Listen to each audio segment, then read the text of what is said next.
నమస్తే అండి, welcome back to my channel Sunitha Kandakatla. ఇవాళ బిగ్ బాస్ రివ్యూలో ఎలిమినేషన్ కోసం చూస్తున్నాం కదా. మనమైతే హరీష్ గారు అనుకున్నాం, అది 100% జరిగింది. అంటే బాగానే కరెక్ట్గానే రివ్యూ ఇచ్చుకుంటున్నట్టే కదండి. మనం అనుకున్నట్టుగానే హరీష్ గారు, నేను అనుకున్నట్టుగా అట్లీస్ట్ హరీష్ గారు వెళ్ళిపోతారు. ఎందుకంటే ఆయన ఈ గేమ్కి సెట్ అవ్వట్లేదు. ఆయన యాటిట్యూడ్ కానీ ఆయన బిహేవియర్ కానీ సరిపోవట్లేదు. ఎవరితో కలవలేకపోతున్నారు, ఆడలేకపోతున్నారు, లోన్లీగా ఫీల్ అవుతున్నారు. మేబీ ఫ్యామిలీని మిస్ అవుతున్నారేమో. ఆయన ఇవాళ గుడ్ బై చెప్పేశారండి బిగ్ బాస్కి. ఎంతో ఎన్ని లక్షల మందో పార్టిసిపేట్ చేస్తే అగ్ని పరీక్షలో ఆయనకు ఆపర్చునిటీ వచ్చింది. ఆయన 4 వీక్స్కే గివప్ ఇచ్చేశారు. సో ఇంకా సేవింగ్ ప్రాసెస్కి వచ్చేసరికి ఇవాళ ఇది కూడా మనం అనుకున్నట్టుగానే సంజన గారు ఫస్ట్ సేవ్ అయిపోయారండి. ఆవిడ కంటెంట్ జనాలకు నచ్చుతుంది. ఇవాళ స్పెసిఫిక్గా ఉన్న ఆడియన్స్ కూర్చున్న వాళ్ళు సంజన గారు నాటినెస్ బాగా నచ్చిందండి, ఆవిడ బాగా ఆడుతున్నారు అని అన్నారు. అది అవసరం యాక్చువల్గా బిగ్ బాస్కి. ఎందుకంటే అంతా అలా మూసగా జరిగిపోతుంటే ఎంటర్టైన్మెంట్ ఉండదు. దాన్ని ఏమంటారు అంటే ప్రాబబ్లీ ఇంకా ఫర్దర్గా ఈ దొంగతనాలు చేయకుండా, ఈ గుడ్డు దొంగతనాలు ఇవి కాకుండా ఆవిడ ఇంకేదైనా కంటెంట్ బెటర్గా ట్రై చేస్తే ఇంకా బాగుంటుంది. నెక్స్ట్ ఫ్లోరా గారు వచ్చారు. ఫ్లోరా గారికి ఓటింగ్ బాగా పడుతుందండి. ఆవిడకి సింపతి ఉంది, ఆవిడ క్లారిటీగా ఉన్నారు, బయాస్డ్గా లేరు, ఆమెకి ఇచ్చిన పని చేస్తున్నారు, ఆవిడకి ఇచ్చిన టాస్క్లు ఆడుతున్నారు ఆమెకైనంత వరకు. అంటే ఇప్పుడు ఒక్కొక్కరి ఆట ఒక్కొక్కరి, ఇప్పుడు రీతులాగా ఫ్లోరా గారిని ఆడమంటే ఆడలేరు కదండి. అలా ఆవిడ ధోరణి ఆవిడది. సో ఆవిడ సేవ్ అయిపోయారు. థర్డ్ వచ్చేసి రీతు సేవ్ అయినప్పుడు ఆ ఎక్స్ప్రెషన్కి అయితే నాకు ఏం అర్థం కాలేదు.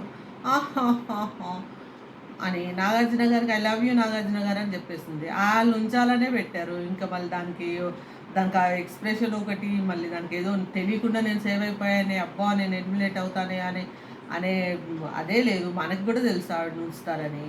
అసలు ఇంత క్లియర్గా ఇన్నిసార్లు హౌస్ మేట్స్ అందరూ ఆ స్కిట్లు చేస్తున్నారు. దివ్య ఉన్న శ్రీజ వాళ్ళ స్కిట్లు చేశారు. ఎవరినైనా ఇమిటేట్ చేయమనంటే వాళ్ళని ఇమిటేట్ చేశారు. అన్నిట్లో పవన్, డెమాన్ పవన్, రీతు ఇలా ఉంటున్నారు, అలా ఉంటున్నారు. అందరూ హౌస్ మేట్స్కి అర్థమవుతుంది. ఆ ఉన్న హౌస్ మేట్స్కే అర్థమవుతాయి. ఇన్ని లక్షల మందికి మనకు అర్థం కాదు, మనం ఏమన్నా పిక్చర్లో. ఆవిడ సేవ్ అయింది. అది మరీ ఘోరం. ఆ అమ్మాయి వేసుకున్న కాస్ట్యూమ్ ఏంటి ఇవాళ మరీ ఘోరం. మళ్ళీ తర్వాత ఇలాని కవర్ చేసేసుకొని మళ్ళీ ఈ అది రీతు సేవ్ అయిపోయింది. తర్వాత శ్రీజ ఉండొచ్చండి. అంటే మేబీ అప్పుడు ప్రియా ఉన్నప్పుడు ఓహో ఇలా ఆడాలేమో అనే థాట్లో వాళ్ళు ఉన్నారు అప్పుడు.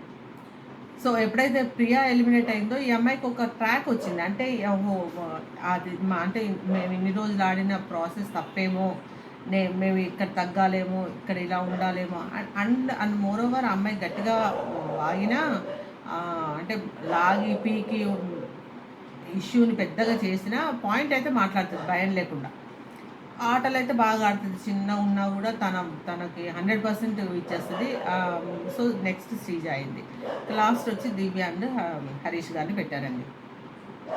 హరీష్ గారికి అర్థమవుతూనే ఉండుంటుంది. ఎందుకంటే నిన్న అంతా తనుజతో చాలా క్లోజ్గా ఉన్నాడట. తనుజాని జాగ్రత్తగా చూసుకోని కళ్యాణ్కి చెప్తున్నారంట. ఇవాళ తర్వాత అంటే మనకి ఈ ప్రోగ్రామ్ అయిన తర్వాత మళ్ళీ లైవ్లోకి వచ్చేసాం కదా, అక్కడ చెప్తున్నారు తనుజ వీళ్ళు డెమాన్ పవన్. అసలు ఆశ్చర్యం ఏంటంటే డెమాన్ పవన్ తనుజ కూర్చొని పాపం హరీష్ గారు వెళ్తారని మాత్రం అనుకోలేదు. అసలు అందరికీ ఆయన వెళ్ళిపోవాలనే ఉంది. బయట ప్రేక్షకులతో పాటు హౌస్ మేట్స్ అందరూ కూడా ఆయన వద్దుమొర్రో అని అనుకున్నారు. మళ్ళీ పైగా ఒకవేళ మళ్ళీ ప్రేక్షకులు అంటే మళ్ళీ మనం ఆడియన్స్ చూసినప్పుడు మళ్ళీ అక్కడ వాళ్ళదే తప్పు కనపడకూడదు అనమాట. అయ్యో హరీష్ గారని అస్సలు అంటే ఎవరిని ఎక్స్పెక్ట్ చేస్తుంటారు వీళ్ళు? రీతుని ఎక్స్పెక్ట్ చేస్తుంటారా, లేకపోతే దివ్యా నిఖితాన్ని ఎక్స్పెక్ట్ చేస్తుంటారా? హరీష్ గారిని మాత్రం అస్సలు ఎక్స్పెక్ట్ చేయలేదంటే ఎవరిని ఎక్స్పెక్ట్ చేస్తుంటారు చెప్పండి? సంజనా గారిని ఎక్స్పెక్ట్ చేస్తుంటారు. ఆవిడ వెళ్ళదని వాళ్ళకు కూడా తెలుసు. మాట్లాడే అంటే ఇప్పుడు ఎవరు మాస్క్ వేసుకున్నట్టండి? ఆయన ఒక్కడే కాదు, వీళ్ళందరూ మాస్క్లు వేసుకునే ఉన్నారు అసలు చెప్పాలంటే. అసలు మామూలుగా ఆయన అయితే మాస్క్ వేసుకునే షోకి వచ్చాడు, కానీ వీళ్ళైతే త్రూఅవుట్ ద డే మాస్క్ వేసుకునే తిరుగుతున్నారు. అయిపోయింది. లాస్ట్కి ఇంకా దివ్యానిన్ను హరీష్ గారిని పెట్టారు. హరీష్ గారిని ఇంకా ఎలిమినేట్ చేస్తారండి. సో దివ్యకి ఒక ఛాన్స్ ఇవ్వచ్చు. 1 వీకే అయింది ఆ అమ్మాయి ఉన్న వరకు ఇప్పటి వరకు బానే ఉంది. ఆమెకొచ్చిన వరకు బానే ఆడింది. నిన్న స్విమ్మింగ్ పూల్ టాస్క్ అయితే సూపర్ ఆడింది ఆ అమ్మాయి. నాకొచ్చు నన్ను పంపించండి అని మొత్తానికి వాదించైనా సరే ఆ అమ్మాయి ఎళ్ళింది. ఫస్ట్ తుఫాన్ అని చక్కగా కాయిన్స్ తీసుకొచ్చింది. వాళ్ళు గెలిచారు ఆ టాస్క్‌లో. ఇచ్చిన వరకు బాగా ఆడింది. అంతకుముందు గేమ్స్ అంతా తనకి ఎలాగా kick out of the game అని అన్నారు కాబట్టి అసలు వాళ్ళకి ఆ గేమే లేదు. బర్నీ గారికి గాని, శ్రీజకి గాని తనకి. సో వచ్చిన వరకు బాగా చేసుకుంది ఆ అమ్మాయి. అంటే చూడాలి గదా! మనం కూడా 1 వీక్ అయింది. 1 వీక్ అంతా కిచెన్‌లోనే పడేశారు. సో ఇప్పుడు ఫర్దర్‌గా ఇప్పుడు ప్రాబబ్లీ నెక్స్ట్ వీక్ నుంచి తన గేమ్ ఏంటనేది మనకు అర్థమవుతది. అప్పటి వరకి అలా తీసేయలేం గదా! ఒక మనిషి అలా రాంగానే మళ్ళీ. ఇప్పుడు బయట టాక్ ఏంటంటే ఇంకా హరీష్ గారు వెళ్ళిపోయారండి. వెళ్తూ వెళ్తూ నీకెవరు మాస్క్ ఏసుకొని ఉన్నారు, ఎవరు బాగా ఆడుతున్నారు అనంగానే ఆయన పవన్‌కి మార్చుకోవాలి. ఇమాన్యుయల్‌కి అప్పుడు గుండు అన్నది కూడా ఆయన గుర్తుపెట్టుకొని ఇప్పుడు కక్కాడు అక్కడ ఆ స్టేజ్ మీద. భరణి గారు నచ్చట్లేదు ఆయనకి. ఆయనకొచ్చిన ప్రాబ్లమ్ ఏంటంటే భరణి గారికి ప్రయారిటీ ఎక్కువ ఇస్తున్నారు హౌస్ మేట్స్ అంతా. నా దగ్గర వచ్చి ఎవరు మాట్లాడట్లేదు అనే థాట్‌లోనే ఉండి ఆయన అక్కడే మగ్గి మసైపోయాడు అసల. అది ఇప్పుడు మన దగ్గరికి మన దగ్గరికి మనుషులు రావాలంటే మన బిహేవియర్ మీద కూడా ఆధారపడి ఉంటుందండి. ఈ not only in Bigg Boss, in general మన లైఫ్‌లో గానీ ఎక్కడైనా మన బిహేవియర్‌ని బట్టి మన దగ్గరికి వచ్చి మాట్లాడాలని వాళ్ళకి అనిపించాలి. వాళ్ళెందుకు నా దగ్గర రాలేదంటే ఎందుకొస్తారు? వాళ్ళకి నచ్చితే వస్తారు, లేకపోతే లేదు. ఇప్పుడు నువ్వు నచ్చితే నీ దగ్గర వస్తారు, లేకపోతే రారు. అదే ఆ ప్రాబ్లమ్ అంతా భరణి గారి మీద కోపంగా తయారైంది ఆయనకి. అందువల్ల భరణి గారంటే నచ్చలేదు ఆయనకు ముందు నుంచి. ఇమాన్యుయల్ అంటే ఇప్పుడు బాగా ఆడుతున్నాడు. అప్పుడెప్పుడో గుండా అనేది గుర్తుపెట్టుకొని మరి దాన్ని క్యారీ ఫార్వర్డ్ చేసి ఆ అబ్బాయి అప్పుడే సారీ చెప్పాడు. అది స్పోర్టివ్‌గా తీసుకుంటాడు అనుకున్నాడు. ఇప్పుడు ఎంతోమంది ఎన్నో అనుకుంటున్నారు, ఎన్నో అనుకుంటున్నారు. నెక్స్ట్ డే కలిసిపోవాలి. అదే గేము, అదే బిగ్ బాస్ అంటే. 24 గంటలు మనుషులు మొహాలు చూసుకుంటూ ఉంటారు. ఇంకా ఇవన్నీ క్యారీ ఫార్వర్డ్ చేసుకుంటుంటే అలాగే మూల కూర్చొని ఉంటాడు. సో, ఆయన హరీష్ గారు వెళ్ళిపోయారండి. ఇప్పుడు నెక్స్ట్ ఏమవుతుందంటే ఇప్పుడు నెక్స్ట్ వీకో, ఆ పై వీకో మళ్ళీ బయట నుండి తీసుకొస్తారంట ఒక నలుగురు కంటెస్టెంట్స్‌ని కన్ఫర్మ్‌గా అయితే. ఇంకొక ఇద్దరు ఆప్షనల్ అంటున్నారు. ఒక ముగ్గురు అబ్బాయిలు, ఒక ముగ్గురు అమ్మాయిలని. చూడాలి వాళ్ళు కూడా వస్తే. దివ్యల మాధురి గారు వస్తారంటండి. దివ్యల మాధురి గారు వస్తారంటైతే 100% టాక్ ఉంది. ఆవిడొస్తే బాగుంటుందండి గేమ్. అప్పుడు ఒక సంజన గారు, ఒక దివ్యల మాధురి గారు ఉంటే బాగుంటుంది. ఒక శ్రీజ గారు మొహం మీద మాట్లాడేసుకునే వాళ్ళు అలా కావాలి. ఆవిడ ఎవరికి భయపడదు. ఆవిడ అసలు ఈ లోకానికే భయపడలేదు మాధురి గారు.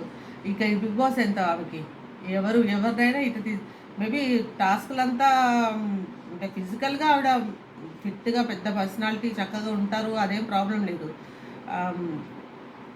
మాటల యుద్ధంలో అయితే ఆవిడని ఎవరు తీసిపడేయలేరు. ఇక్కడ బయట జనాలనే ఎవరిని కేర్ చేయదు. ఆవిడ ఏదైనా అనుకుంటే అనేస్తారు.